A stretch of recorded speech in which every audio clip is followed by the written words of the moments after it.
It's time for the best coverage of the top stories in sports. The Sports Wrap with Jason Page starts now. Yes, it does. Thank you, Chad Erickson. Good to have you all with us on this Wednesday edition of the show. Busy one. We do a lot of basketball on Wednesdays. Kurt Helin's going to hang out. NBCSports.com. Pro basketball talk is his jam. Robin Lundberg does a great job on the WNBA. We'll get some thoughts with him on all this wild player movement. Who would have known we'd be talking about the WNBA on January 29th? But there has been a lot of news over the last week, so we'll get caught up on that with him. And if it's a Wednesday, it means Sam Yarnell is off. Vladimir Louissaint is in. Give me the righty.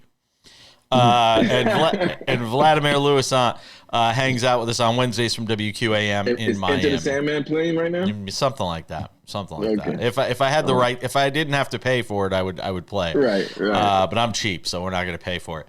So, all right, I want to get to some NFL coaching stuff because we're in this interminable wait for the Super Bowl that we've gone through for how many years, Vlad? Too many.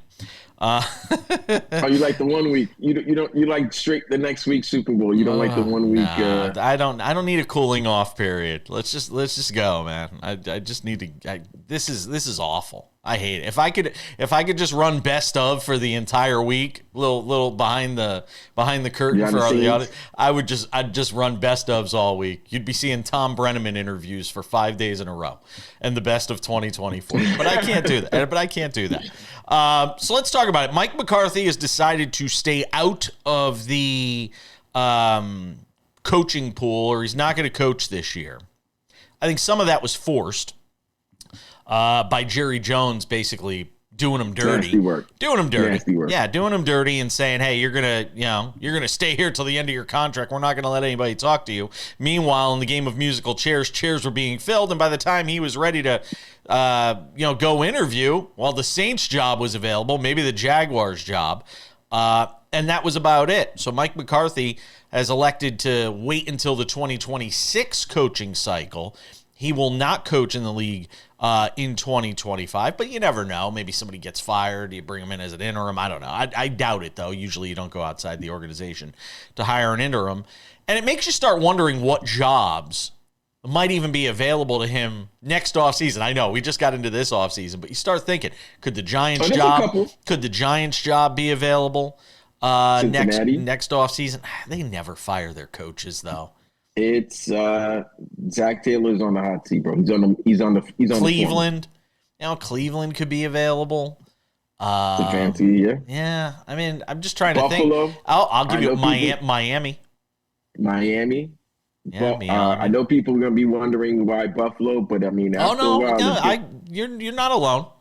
It's going to get to the point. It's like, when is Sean McDermott finally going to get over the hump? Or you might have to pull a Tony Dungy, John Gruden situation. But Jerry Jones did do him dirty.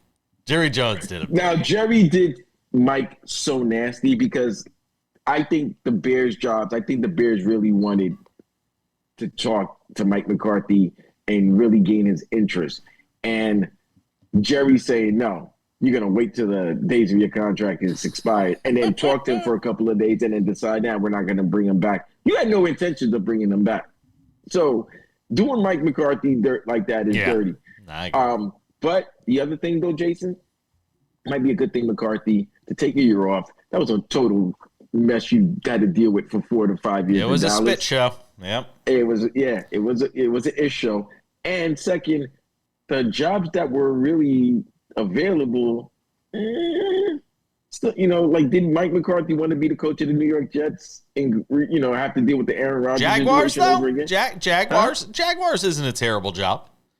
It's not the greatest jobs as well. No, I get it. Jaguars isn't a terrible job. The job openings weren't that great. So maybe the job openings next year, Buffalo,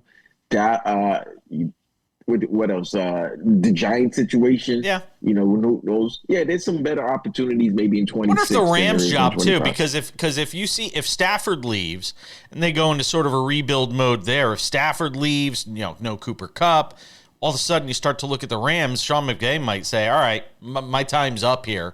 I'll go sit in the sun for a little while." He's still young enough that he could do that and come back up. What? Would you do that if you're Sean McVay? You have Sean McVay and give Les Snead and that Rams organization a lot of credit from the after picks to now utilizing the picks, and now you have a great young core. I don't know if you want to do that. You might want to just replace the quarterback if Stafford's not there. Couple of other quick notes I want to get to that took place yesterday. We'll get to that in just a moment after a word from our friends at Edge Boost. I'm all about finding ways to take sports betting to the next level, and that's why I want to tell you about our friends at Edge Boost, the financial platform that pays you cash back to wager. Edge Boost is an online bank account that pays you for every deposit. With the Edge Boost Visa debit card, you're getting up to 0.5% cash back on all your sportsbook, daily fantasy site, and casino transactions. That's free money back in your pocket just for doing what you're doing already. This is a no-brainer, folks.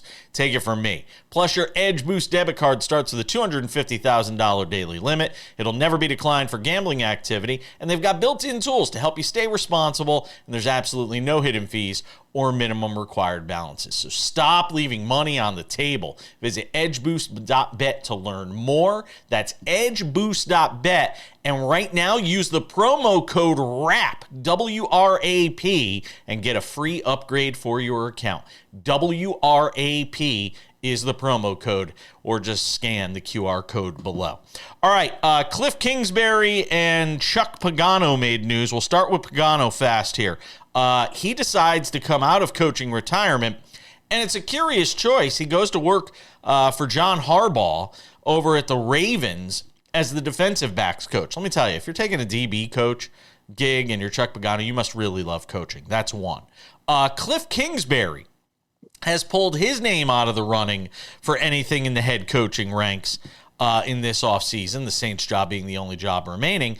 He's going to stay in Washington with the Commanders for one more year. I think that's a great decision. He's obviously going to get paid well and compensated well. He gets to work with Jaden Daniels there, and he gets to see what's available in that next coaching cycle, Vlad. He's the hottest right now. He'll be the hottest coaching prospect going into next season, only because of the work that he did with Jaden Daniels, helping his team get to the NFC Championship game. And then you start looking at the success that he did have with Kyler when Kyler first started, coming in. Maybe that first coaching experience, he learned so much because it started off great with Arizona, but it ended bad, that he'll be able to be a better head coach next time around. Yeah, I'd be curious to see what job. And again, the Giants' job might be open next year. That's an interesting gig. We're coming back. We'll do some basketball. Kurt Helin, Pro Basketball Talk at NBCSports.com. We got him next. All right, let's keep it rolling on this Wednesday edition of Sports Wrap. As I said at the top of the show, we do a lot of basketball on Wednesdays. We even have a WNBA segment on today's show because of all the player movement there. But Wednesdays belong to this guy, Kurt Helin, Pro Basketball Talk at NBCSports.com. Hey, and I am wearing my UCLA outfit in honor of their women who are just rolling this year. Yeah, they are having a very good season. Yes, Vlad. They're number one. No, okay. I thought you had something to say. One. Putting UCLA a finger women. up means you have something to say. No. I'm just raising the number one UCLA. How's Juju and how's Juju and USC doing? Number 5, number 4. Yeah, I was gonna say they're top 5. Yeah. Wow. Nice. The biggest matchup in Los Angeles is the UCLA women's team versus USC women's team. That's the biggest game. That's way better than the men's game between those sides right now. Yeah. Fair enough. Bigger than Clippers Lakers. So Kurt, I want to start things out where it feels like we've started it for the last few weeks, and that's the Jimmy Butler Miami Heat drama, which has escalated again now with him having been suspended for the remainder of the season, or suspended indefinitely anyway. And it would seem he's played his last game there in Miami. So what is the next shoe to drop here with them allegedly or reportedly lowering the price to try and get him out of there? Yeah, they were driving a hard bargain before. Now they are trying to drive a less hard bargain. They're just, what can we get? What can we do here that makes this work, that's reasonable? And that has brought other teams back to the table. Most of note, Golden State has called again and put their name in. They were there before. They couldn't really make it work, but they're back in. a lot of teams are talking to, look, there's a lot of stuff going on, and Detroit is always the third team in this because they can take on salary. It's the same with De'Aaron Fox. They're going to be in one of these deals. But I got a feeling, I mean, Vlad, do you feel, you're out there, it feels like at this point, Miami's decided they've got to move Butler. Like they were at first like, if we have to hold on to him or keep bench him and just not have him around, we'll live with it. Now they're like, we just want to get this over with. We want to move on. They're going to find some kind of deal close to the deadline. I agree with you. I went to the game Monday night when they suspended him for the third time. And the fact that he left their shoot around when he was told that he was no longer part of the starting lineup, he was coming off the bench for Haywood Highsmith, he left the practice. It got to the point when you started talking to the player was like, it's nothing new. We're kind of getting used to it. It is what it is. That was a great win they had on Monday night. And I think it was that type of win that just had the management say, hey, you know what?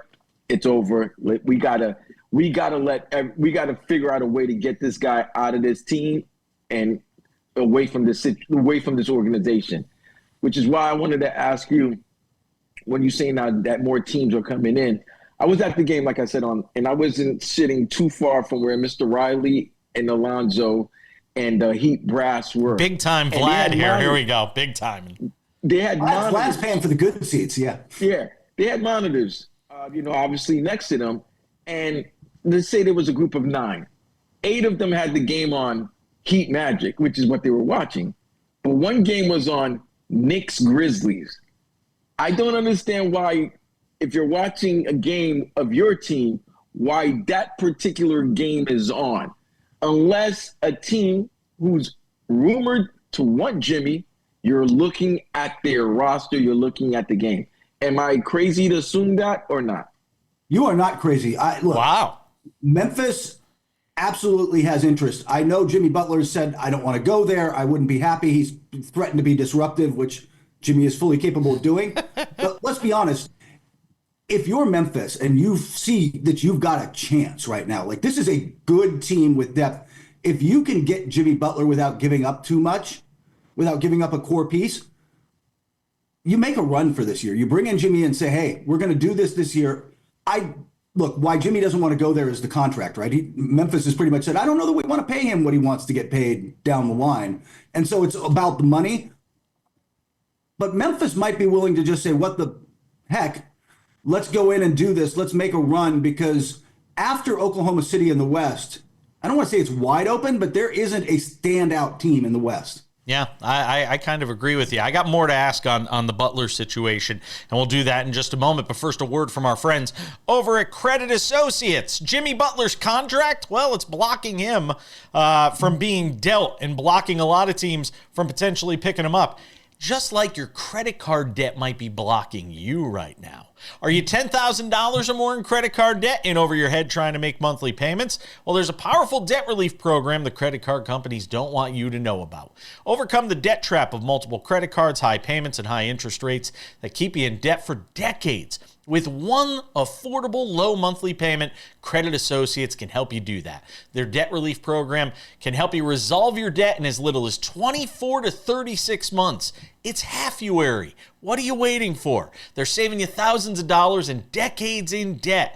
Find out how much you could save right now. Call 1-800-747-5362. That's 1-800-747-5362, or just scan the QR code below.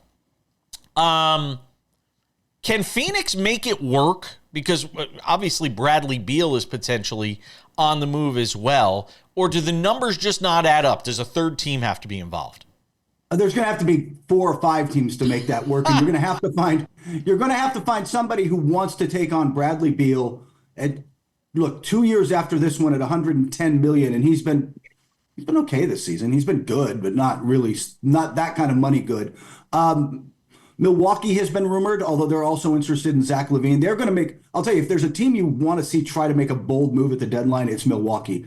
They realize that they are a step behind Cleveland and Boston right now. They want to get all in. They really want to keep Giannis happy and not have him become the next target for everybody's trades.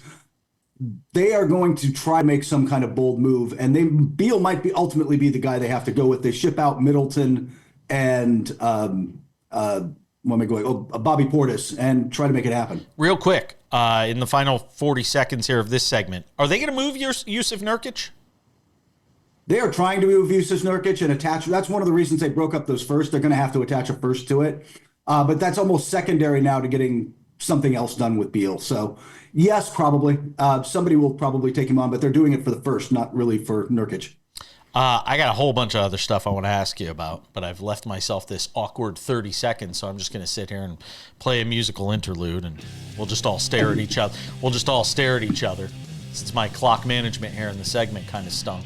Wow, it's appropriate to have that Giants thing helmet back there with that kind of clock management. Thank you. Oh, man. Wow. Shots fired. Kurt Helin of Pro Basketball Talk at NBCSports.com is our guest. I want to talk to him about the Houston Rockets. Are they going to do something? Because they've had 2 really good wins in the last week. We'll get to it next.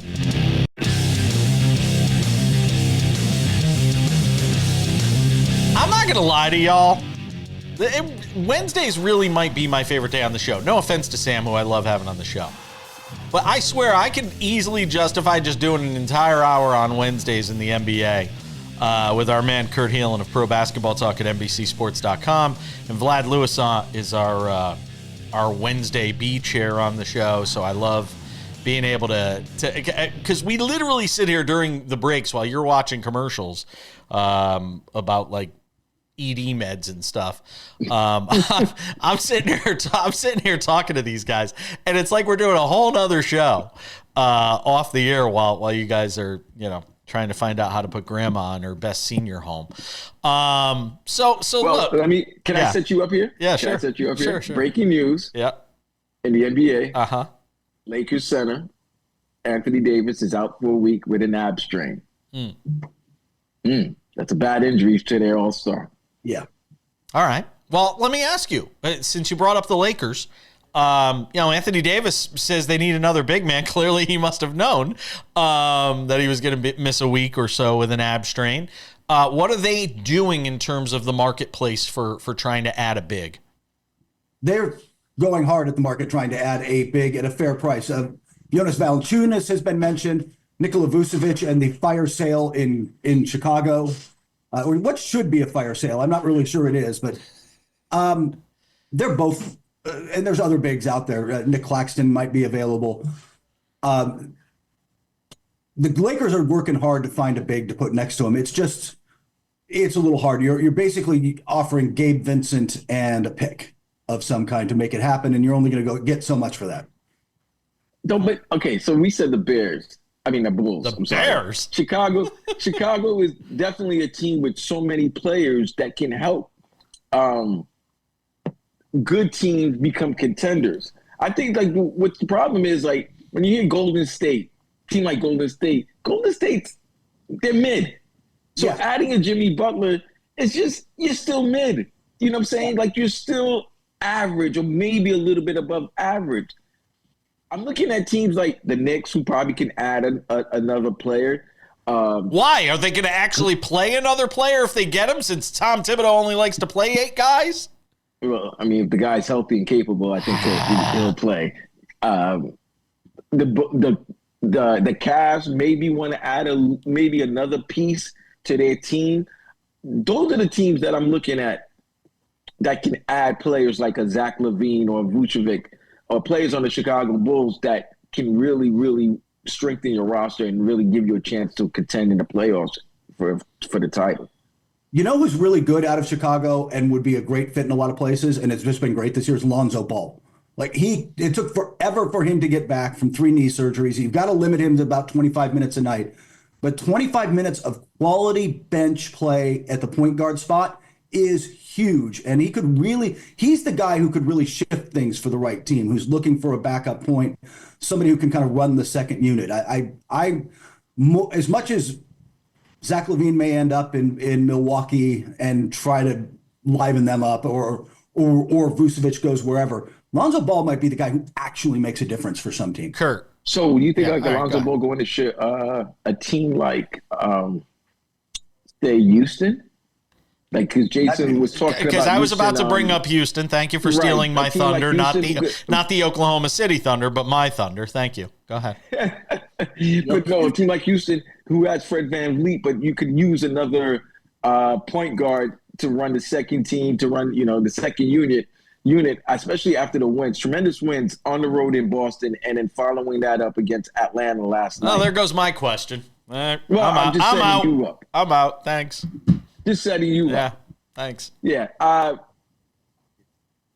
Changing the name. I'm changing the name on the marquee already. Don't worry. I as good as they are, I don't believe in them. I don't believe in them, Kurt. You're not alone, but those were perception-changing wins last week. Hell yeah. Beat Cleveland twice. Beat Boston. Like, that doesn't happen on accident. Amen Thompson has blown up. Hey, Portland, thank you for taking Scoot. Amen Thompson falls to them at 3 a year ago, and he is like the second best guy out of that class now, clearly, and has been phenomenal for them. You're right. There's a lot of people around the league who aren't convinced. Like, you get them in a playoff setting where you've got to go get one bucket at the end of the game. Who's that guy? They defend as a team really well, but like under the playoff pressure, are they going to be able to generate enough scoring in the clutch to win at the level they want to? But they might make a move for Alonzo Ball or a back-end guy, but largely they're going to stand pat. Their GM, Raphael Stone, and I've heard this off the record from other people and on, basically they just want to see what this group does when they get into the playoffs, then make a decision. Kurt, have the Denver Nuggets done enough to convince you now that they're sort of back? That they can be a factor in this postseason beyond winning a series, in a 4-5 matchup against the Lakers, and God knows the Lakers do not want to see the Nuggets in the first round of the postseason, given the history, the recent history between those two teams. Have the Nuggets done enough to show you that they can be a factor in the West? Yeah, because they have Nikola Jokic. At the end of the day, you've got the best player on the planet. If Jamal, it comes back to this, and we've talked about it before, right? Does Jamal Murray step up? I'm really not worried about Aaron Gordon. Aaron Gordon will give you his best, but can Jamal Murray be consistent through the playoffs and play at a high level? Because when he does, when their two-man game is going, they're still maybe the second best team. I mean, what happens that's really the thing in the West. After Oklahoma City, it's, hey, does Dallas get healthy? What happens when Luka's back and they're all together and healthy? Is that, and Derek Lively now out for a while, which really hurts them. He's their best center. When they get healthy, are they a threat? In that mix, in that morass after Oklahoma City, Denver might be the second best team. Kurt, what's going on with De'Aaron Fox in Sacramento? They really they're trying to move him before the trading deadline. His preferred destination, it's being reported at San Antonio. And to me, a De'Aaron Fox and Victor Wembanyama combo is scary. Yeah. It's absolutely scary. 40 seconds, Kurt. Go ahead. Yes, they're going to try to move him, but a lot of this is being pushed by Clutch Sports. I think it's going to be a summer move, but it is the worst kept secret in the league that De'Aaron Fox wants to go to Sacramento, out of Sacramento to San Antonio. I think it's going to happen, and you're right. That becomes the long-term point guard they need next to Wembanyama, and suddenly that team gets really scary. Yeah, they do. And by the way, in the last 20 seconds, any word on what's going on with Greg Popovich? Is he going to come back this year? They keep hinting that yes, at some point, but there's no timetable yet. I actually asked about this the other day to somebody, and there is no timetable for this because it's just an unprecedented situation, and who knows? Yeah. All the best going out to Greg Popovich. Kurt Helin, all the best going out to you. Thanks for coming on. Anytime, man. Robin Lundberg talks WNBA next. SportsWrap continues on this Wednesday. If you told me we'd be talking WNBA offseason news on January 29th, I would have had you urinating into a cup. But here we are doing just that because there has been so much news over the last week or so that I felt compelled to bring in this guy, Robin Lundberg, who does a great job with the Fast Break over at Sports Illustrated, Women's Fast Break. Also, check him out on YouTube, The Robin Lundberg Show. He does great work there. Our old friend from my ESPN Radio New York days, Robin Lundberg, hanging out with us on the show. It's crazy. I mean, this thing has blown up here. Now, let me ask, is it Is it just that we're paying more attention to it because of what just happened in the WNBA in 2024, or is there just more activity and buzz around that activity? Oh, it is the first thing you said, 100%. I mean, there's always been player movement in the WNBA. If you go back and look at it, I've retroactively done a lot of research and learned a lot of things about some of some of the famous players in the league, like Breanna Stewart. Yeah, has not been on the same team her entire career, right? Like that's just an example I can pull right away. And you see that all the time, and it's happened throughout the history of the WNBA. The difference is the WNBA matters in the cultural zeitgeist now. And the phrase a rising tide lifts all boats, right? Yep. People say it all the time, but this is the best example I've ever seen to actually point out to people. Because like you referenced, peeing in a cup, right? I would have never imagined, I was an NBA head, hoops head my whole life, that my central focus would be women's basketball. I would have told you that you were crazy. I just put a poll up on X, who's the most famous or who's the biggest basketball player in America right now? LeBron James, Steph Curry, or Caitlin Clark? And I don't know if the answer isn't the last one. So you go back to last year and that explosion around the league, and so many people who came in learned about the rest of the league. The new fans were rebuffed for the stupidest reason in the world. I don't know why. It's like, what business is saying don't bring in more consumers? Because those new fans came in and they watched the Fever, and then they watched the Fever against the Sky, and then they watched the WNBA All-Star Game, and then they watched the Liberty against the Lynx in the finals, and now they're watching Unrivaled because they know who these players are, and now they're following free agency, and now all the big media outlets realized, right? Like they're like, oh crap, we have to adjust. So you got Shams reporting the news, which gives it a level of gravitas, out there when it comes from him rather than another source. So I think it is 1,000% the result of what happened last year with Caitlin Clark and the WNBA and really women's basketball never being the same as a result of it. I want to ask you about what's going on as it relates to some of this player movement. We'll get to that in just a moment after a word from our friends over at Credit Associates. Are you $10,000 or more in credit card debt, in over your head trying to make monthly payments? There's a powerful debt relief program the credit card companies don't want you to know about. Overcome the debt trap of multiple credit cards, high payments, high interest rates that keep you in debt for decades with one affordable low monthly payment. Credit Associates Debt Relief Program can help you resolve your debt in as little as 24 to 36 months. It's Halfuary. What are you waiting for? They can save you thousands of dollars and decades in debt. Find out how much you can save right now. Call 1-800-747-5362 or just click or scan the QR code right there. All right, so Brittany Griner moving to Atlanta, biggest signing in that franchise's history, Robin. Oh, no doubt about it. And they now matter in the landscape of the WNBA because they already had some talented players there. Ryan Howard is one of the better scorers in the league. Alicia Gray, one of the better shooters in the league. If you recall, she doubled up at All-Star Weekend in some of those events and can really shoot the basketball. So this was a move for Griner to sort of refresh her career, which makes me believe Diana Taurasi is probably heading into retirement as the Mercury are reshuffling the deck a little bit. And it is a move for the Dream to signify that they have arrived as one of the franchises that matters both from a record standpoint and then maybe from an attention standpoint as things go along. Alyssa Thomas also on the move, traded to the Phoenix Mercury. The Sun get a pretty good haul in return for a player in Thomas who obviously was very good for them. Yeah, well, Alyssa Thomas is one of the better distributors in the league despite being big. An engine, if you will. Not much of a shooter and a scorer, but a tough, hard-nosed defensive player. It could obviously indicate that DeWanna Bonner could be on the way with her, given their personal relationship. So the Mercury are one of the class organizations in the sport from a reputation standpoint and from a resources standpoint. Matt Ishbia, who of course also runs the Phoenix Suns, he hasn't been shy about going all in with the Suns. Now that may not work out in their favor, but it shows a level of commitment and monetary investment. They've got the new practice facility over there with the Mercury. They've got a lot of cap space. And Thomas had basically been lamenting the fact that the Sun had to share practice space with with a children's birthday party during the WNBA playoffs. And so it wasn't that surprising, but it is interesting to see, the old faces of the Mercury out the door, but clearly they're not in rebuilding mode. They're in reshuffling mode with Thomas coming in. Last one, I got about 45 seconds, and it's the one that started all this movement and certainly got my attention. Kelsey Plum headed from Vegas to Los Angeles. Jewel Lloyd going back to Vegas. What did you make of that deal? Were you surprised they sent Plum packing?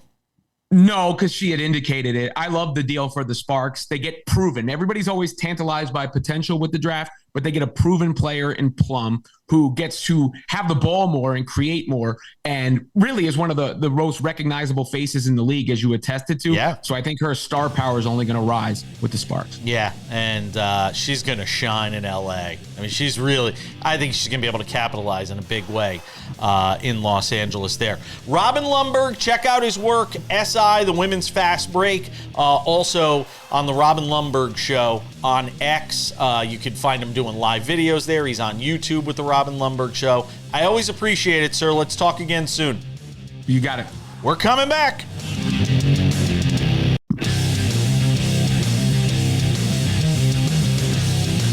We take it to segment 5 on SportsWrap, and that means something to consider. Odds and ends in 10 minutes to wrap things up. Vladimir Louissaint hangs out with us on Wednesdays, and breaking news. We're all about fancy production values. Vlad will be here all of next week for Super Bowl week. A residency. It's a resident. It's Vegas, so we do a residency. I like it. So we should have. It's too bad we couldn't have flown you out here for the week. Just have you hang out. We'll put you on the couch here. I'll come by in March during the tournament. I like that. I like the sound of that. So Vlad will be here all of next week on the show as Sam Yarnell tends to his sports grid duties in New Orleans. Maybe he'll pop on a couple of times from there, but look forward to hanging out with my man Vlad all of next week on the show. Looking forward to that. So, something to consider. I was thinking about this today, and I don't know why I don't know why maybe it took me this long to come to this conclusion. And I don't know if a lot of general sports fans feel this way. I can't get pumped up about college basketball anymore until February when we get to the conference tournaments. And it starts to feel a lot to me like everything up until February is just one long preseason because you generally know who's going to make the tournament, who isn't. The only thing that's left to be decided is seeding. And I'm not talking about the small conferences or these mid-majors. I'm talking about the blue bloods, the team. We all know who's getting the Kentucky. The Kansas, we know who's Dukes. going to the party. We know who's invited to this party. It's the same party every year, and it never gets boring, to quote Ron Burgundy. We've been coming to the same party every year for 10 years, and it never gets boring. Unless you have something like what happened last night. Cue the footage from St. Louis and VCU fight night at the college basketball game. I went to watch a basketball game, and a boxing match broke out in the stands. Like Tuesday night boxing on USA back in the day. Yeah. St. Louis and VCU hooking up last night. St. Louis, I believe, would win the game, but some ornery fans, man. I mean, what is going on? It's St. Louis and VCU. What are you getting that fired up for? The beer, the alcohol got in. Hey, it was exciting. It was probably the most interesting thing that happened in college basketball. But you're right. I don't know where to put the blame. I don't want to say blame. I don't know what was the point where people started not watching college basketball with the same ferocity that they used to. I could say maybe it's college football might have destroyed college basketball because of the conferences. You don't have standout conferences like we did growing up, like the Big East. You still have the ACC, but there's so many teams in the ACC. Teams from the Big East went to the ACC. It's just the movement from college football kind of infiltrated and caused a ruckus in college basketball because you don't have the same rivalries, you don't have the same passion as you did before. I'll tell you this. I have gotten a few glimpses of Cooper Flagg. That dude can play. Averaging 20 a game, 8 boards, 4 assists, a block, a steal and a half. He doesn't turn it over much. And I mean, man. He's gonna, and we're only gonna see him for 1 year, and then he's gonna go to the NBA. See, with college basketball before, when we were growing up, we knew we were gonna see these guys at least 2 years, minimum, more likely 3. Yeah. If you got a Tim Duncan, you can get him for 4. You know what I'm saying? You can get these, and you get to see their whole evolution. You get their evolution. Yeah, you get the evolution. And we don't have that anymore because kids are going straight to college, from high school to college, to the NBA. And the conferences are not doing enough to keep people's attention. Like Duke and Carolina is always the biggest game of the year in college basketball because of the 2 blue bloods. It's not the same, doesn't have the same fanfare anymore.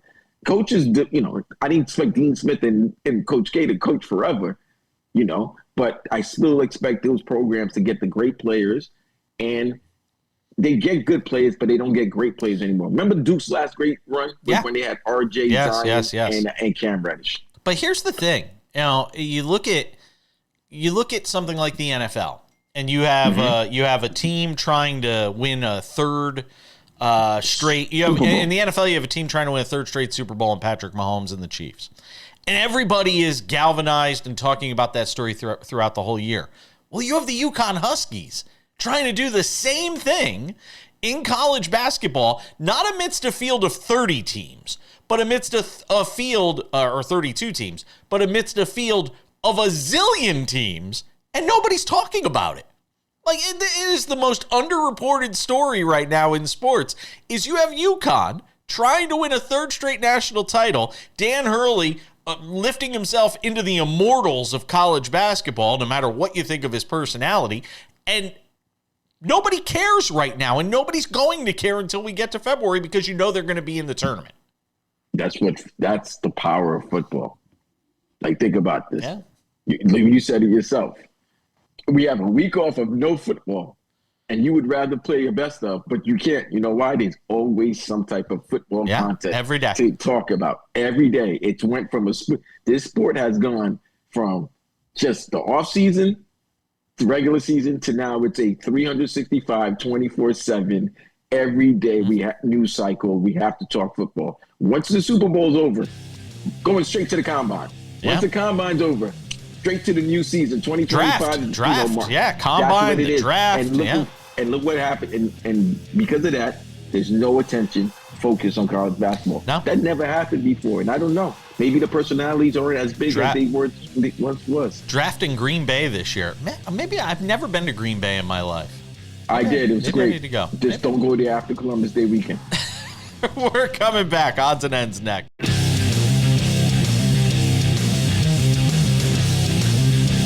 All right, just about time to put the wraps on this Wednesday edition of the show.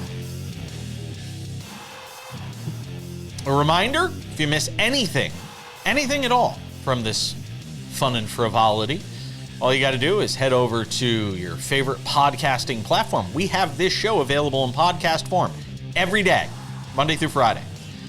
So go and check that out. SportsWrap with Jason Page podcast, available on Spotify, Apple Podcasts, YouTube Podcasts, iHeartRadio, TuneIn, Odyssey, Amazon, you name it.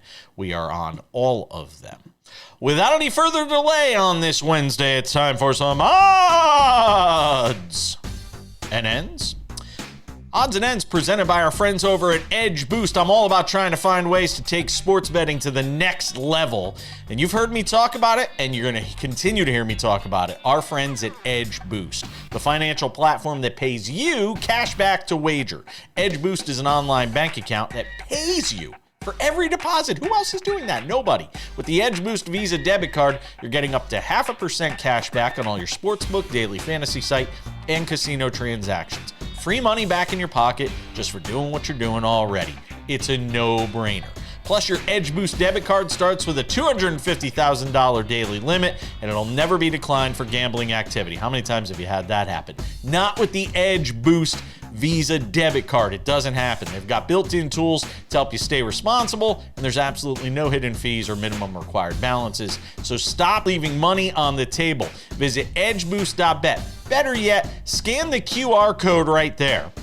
And when you get to the area where you're signing up, which only takes a couple of minutes, so go and do it. Use promo code WRAP, W-R-A-P. That's WRAP, W-R-A-P in the promo code box and get your account upgraded right away. Edge Boost here on SportsWrap. All right, Vladimir Louissaint. Odds and ends. The end for Bronny James' ankles last night against Tyrese Maxey and the Philadelphia 76ers. Lakers losing in Philly last night. And look, Lakers have been playing better ball as of late. Sam Vincent was out, so Bronny James got some extended run, and it didn't go very well. Yeah, it was nasty work. There's levels. There's levels. And he's not at that level yet. He's at, G League. And he's doing work in the G League. He's getting his play, but when you're going against Tyrese Maxey, that's a different level of that is a basketball. That's a different level. That's a different player right there. That's an all-star. That's a max guy. You're a second round pick. Who was that guy that the Knicks drafted? Who was that guy? What did he play at, like BYU? And he like tore it up and he never got really a shot and never really got run in the NBA. Jimmer Fredette. I mean, there's Jimmer Fredette good, which is, G League good. And then there's NBA. There's NBA. And that's, right now he's learning. I don't care. Let the nepotism nepo. Let the nepotism nepo, baby. Let it happen. I'm all for it. JJ Redick after the game basically said, maybe this wasn't the greatest idea. In so many words, he basically said, 15 minutes might have been 13 minutes too out. So what were they supposed to do? It was the second game of a back-to-back, so you expected that. But you worry about hurting somebody. You worry about hurting somebody's confidence in that sort of situation. I'm not. I think the kid got to throw the kid in the fire sometimes, especially in a game where they're blown out. It's in the fourth quarter. Let him get the run. What is he supposed to do? $8 million. You got $8 million on you, Vlad? Because I would love to run an ad for SportsWrap. During the Super Bowl. So how about $8 million? Because that's what it will cost you to run a 30-second ad in this year's Super Bowl. At least 10 commercials airing during this year's Super Bowl on Fox have sold for $8 million. Super Bowl ads normally increase by about 100,000 each year, but this year the increase was reportedly closer to $500,000. Well, then I need to know. That means I'm not shocked by that. I'm gonna tell you why, Paige. All right. Everything's new now. So now that everything's new, a new guy in charge, new everything. Guaranteed, there's going to be a lot of commercials trying to get initiatives or products or anything that they want to move. They're going to do it, and they're going to spend the $8 million for 30 seconds. So to me, if you're paying $8 million for 30 seconds, what do you do for a full minute ad? How much are you spending for that? Some of the sponsors: Anheuser-Busch, Meta, PepsiCo, Frito-Lay. God, I just had a flashback to like elementary school when kids used to use the Frito-Lay joke. Remember the Frito-Lay? Yeah, you know what I'm talking about. Yeah. Taco Bell, Uber Eats, all the ones you would expect, basically. But there's the there'll probably be a Jesus one that came out of nowhere last year. He gets us. He gets us. There's gonna be some things that's not football related or like had the football connotation. There's gonna be those type of commercials that the $8 million was spent. Yeah. But hey, $8 million. What's gonna happen next year now? $10 million for 30? Gotta wonder. Last year, 123.7 million people watched the Super Bowl, according to Nielsen. And more than 115 million watched in 2023, which was the last time it was on Fox. So 23 was 115, last year was 123. Yep, there you go. 130 this year. We shall see. Vlad, always appreciate it, my friend. We'll see you back here for the whole week next week. Thank you to Robin Lundberg, Kurt Helin. I'm Jason Page. That's Sports Wrap. See ya.